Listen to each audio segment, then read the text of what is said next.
Hello दोस्तों, आप सभी का स्वागत है अपने YouTube channel Maurya classes number 1 पर।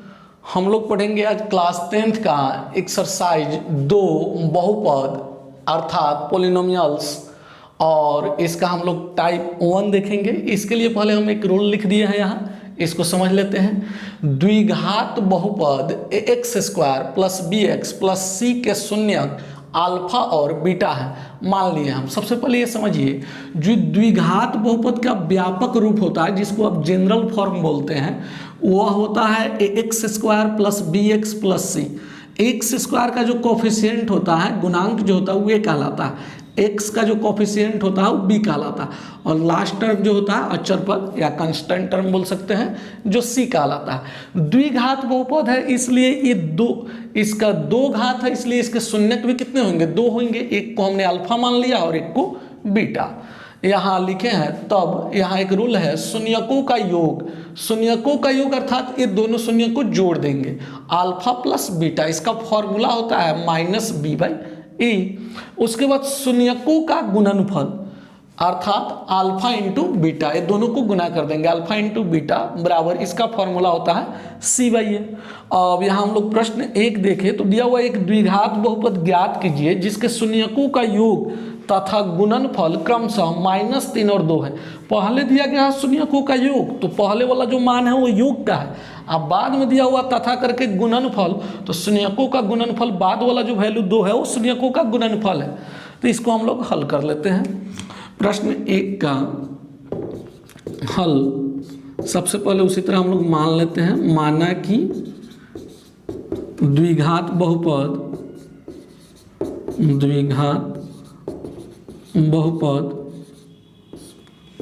के शून्यक, द्विघात बहुपद के शून्यक अल्फा और बीटा है। तो यहाँ हम लोग बनाते हैं प्रश्न से शून्यकों का योग। तो शून्यक यहाँ अल्फा बीटा माने हैं, इसको जोड़ देते हैं, अल्फा प्लस बीटा। और प्रश्न में यहाँ दिया गया जिसके शून्यकों का योग कितना दिया गया? -3।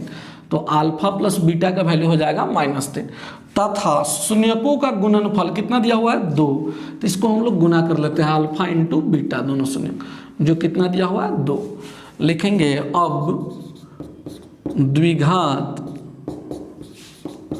बहुपद,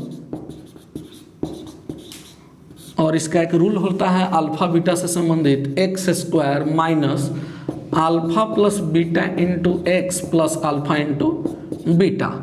मतलब कहने का जैसे यहाँ लिखा हुआ है द्विघात बहुपद का जो व्यापक रूप है x square plus b x plus c, तो यहाँ जो एक्स का कोफिशिएंट रहता है ये शून्यकों का योग रहता है, और लास्ट टर्म जो रहता है शून्यकों का गुणनफल। लेकिन इसके बटा में कौन आ जाता है? ए आता है, और इसके ही बटा में ए आता है। वही चीज़ यहाँ दिया हुआ है। तो यहाँ हम मान रख देते हैं x square minus alpha plus beta का वैल्यू क्या है? -3।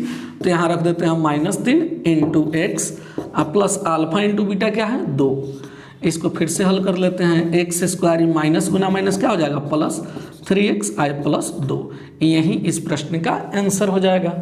फिर हम लोग नेक्स्ट प्रश्न देख लेते हैं, प्रश्न संख्या 2। प्रश्न 2 में दिया हुआ है एक द्विघात बहुपद ज्ञात कीजिए जिसके शून्यकों का योग तथा गुणनफल क्रमशः 0 और √5 है। फिर यहाँ जैसे वहाँ दिया हुआ था इसके पहले वाले प्रश्न 1 में योग दिया हुआ था -3, उसी तरह यहाँ योग दिया हुआ है 0, और उसमें गुणनफल दिया हुआ था कितना? 2, और यहाँ गुणनफल दिया हुआ है √5। किसका योग और किसके गुणनफल की बात कर रहे हैं? शून्यकों का योग और शून्यकों का गुणनफल।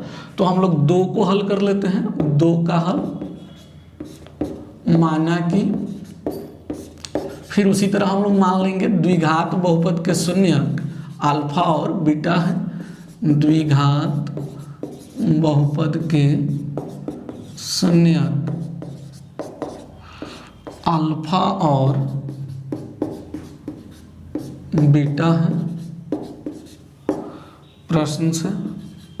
अब प्रश्न में दिया है शून्यकों का योग, तो ये दोनों शून्य को हम जोड़ देते हैं, अल्फा प्लस बीटा, और योग यहाँ क्या बताया गया है? 0। तो यहाँ हम ले लेते हैं 0। उसके बाद शून्यकों का गुणनफल अल्फा इंटू बीटा, तो यहाँ गुणनफल कितना बताया गया है? √5। तो यहाँ हम √5 ले लेते हैं। अब लिखेंगे द्विघात बहुपद, द्विघात बहुपद जो रूल होता है x square minus alpha plus beta into x plus alpha into beta. इसमें मान रख देंगे हम लोग x square minus alpha plus beta यहाँ क्या है 0, 0 into x plus alpha into beta यहाँ क्या है √5। तो आप जानते हैं कि जब हम कोई संख्या में 0 से गुना करते हैं तो पूरा 0 हो जाता है, तो ये 0 हो जाएगा x, इसलिए इसको हम नहीं लिखेंगे। फिर क्या लिख लेंगे √5, और √5 के पहले चिन्ह क्या लगा हुआ प्लस, तो यहाँ हम प्लस दे देंगे। यही इस प्रश्न का आंसर हो जाएगा एक्स स्क्वायर प्लस √5। इसमें बीच वाला टर्म नहीं है, फर्स्ट टर्म और लास्ट टर्म है। इसी तरह अगर आप और बनाना चाहते हैं क्वेश्चन, जैसे मान लीजिए शून्यकों का योग और गुणनफल दिया रहे, तो इस तरह हम कुछ प्रश्न दे देते हैं आपको, आप अपना से बना लेंगे। जैसे 3 प्रश्न हम आपको दे देते हैं। मान लीजिए शून्य, यहाँ हम ऊपर योग लिख देते हैं, योग है और ये गुणनफल। योग में आपको लेना है 8, तो फिर गुणनफल में लेना है 12। योग में लेना है 4, तो फिर गुणनफल में आपको 1 लेना है। योग में भी 1 लेना है, गुणनफल में भी 1 लेना है। 3 प्रश्न और हो जाएगा इस पर, जो आप बना लेंगे। और आज की क्लास इतना ही पे समाप्त होता है। फिर मिलते हैं हम नेक्स्ट वीडियो में। Best of luck, thank you.